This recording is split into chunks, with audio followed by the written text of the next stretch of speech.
నంద్యాల జిల్లా ఆత్మకూరు శ్రీశైలం అసెంబ్లీలో రాజకీయాలు కాకపుట్టేస్తున్నాయి.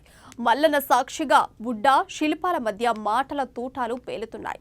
భ్రమరాంబ మల్లికార్జునలు కొలువైన నేలపై వచ్చే ఎన్నికలలో సత్తా చాటేందుకు టీడీపీ వైసీపీలు వ్యూహాలు పన్నుతున్నాయి. రెండు పార్టీల మధ్య టికెట్ల లొల్లి తారస్థాయికి చేరింది. ఒకరి టికెట్పై మరొకరు సవాళ్లు ప్రతి సవాళ్లు విసురుకుంటున్నారు. ఉమ్మడి కర్నూలు జిల్లాలో ఇప్పుడు శ్రీశైలం రాజకీయాలు హాట్ టాపిక్ గా మారాయి.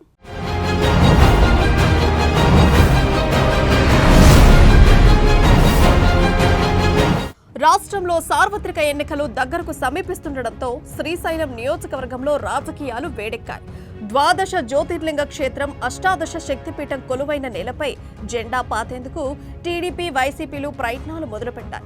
ఎలాగైనా ఈసారి శ్రీశైలం సీటును కైవసం చేసుకోవాలని బుడ్డా శిల్ప కుటుంబాలు చాప కింద నీరులా పొలిటికల్ గేమ్ మొదలుపెట్టారని నియోజకవర్గంలో పెద్ద చర్చనే జరుగుతుంది.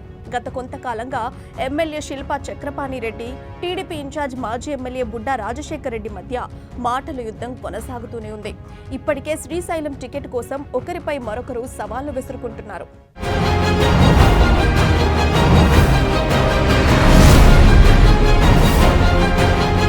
అటు అభ్యర్థుల టికెట్ల కేటాయింపులో వైసీపీ దూకుడు పెంచగా టీడీపీ మాత్రం అభ్యర్థుల విషయంలో ఆచితూచి అడుగులు వేస్తోంది. ఇప్పటికే 5 జాబితాలను విడుదల చేసిన వైసీపీ అధిష్టానం మరో జాబితా విడుదల చేసేందుకు రంగం సిద్ధం చేసింది. మరో జాబితాలోనైనా శ్రీశైలం టికెట్ అంశం ఉండవచ్చనే ఊహాగానాలు ఇప్పుడు శ్రీశైలం వైసీపీలో గందరగోళం సృష్టిస్తున్నాయి.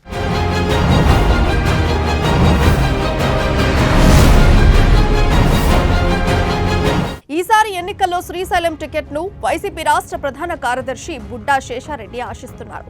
వైసీపీ అధినేత వైఎస్ జగన్మోహన్ రెడ్డి తనకు శ్రీశైలం టికెట్ ఇస్తారని గత ఎన్నికల్లో హామీ ఇచ్చారని చెబుతున్నారు.